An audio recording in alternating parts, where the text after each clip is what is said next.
Dulu, saya sangat membenci orang tua saya hingga saya sakit parah. Tapi sekarang, hubungan kami dan penyakit saya sudah dipulihkan.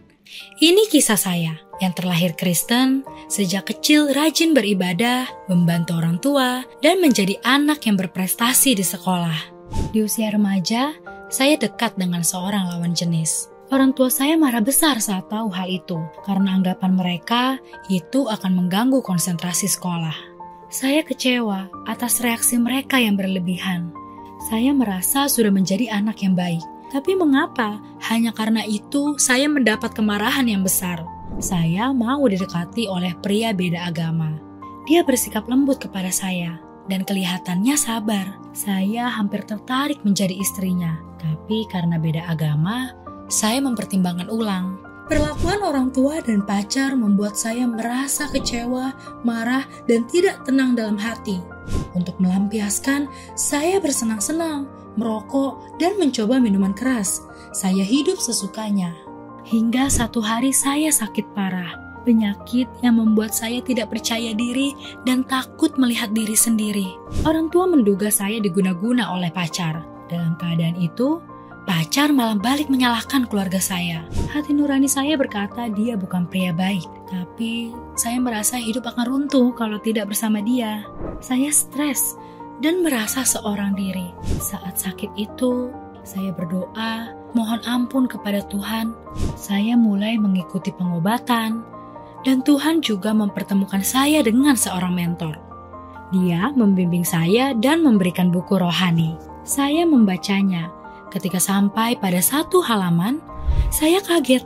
Seakan-akan buku itu bicara kepada saya.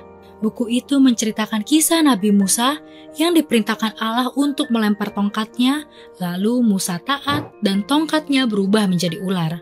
Pembaca ditantang agar apapun yang Allah minta untuk dilepaskan, taati kehendaknya.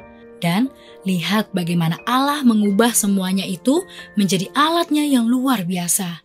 Sejak saat itu saya berdoa lagi, menyampaikan keinginan untuk berubah. Ketika saya ingin bertobat, saya mulai merasakan intimidasi dari pacar dan dari diri sendiri, bahwa saya tidak layak dan sudah mengecewakan. Tapi baru di situ saya mengerti kabar baiknya, bahwa Yesus yang tidak pernah berdosa sudah menggantikan saya yang berdosa. Ketika ia wafat di kayu salib dan bangkit lagi, Yesus memulihkan hubungan saya dengan Allah. Dia mengampuni semua dosa saya.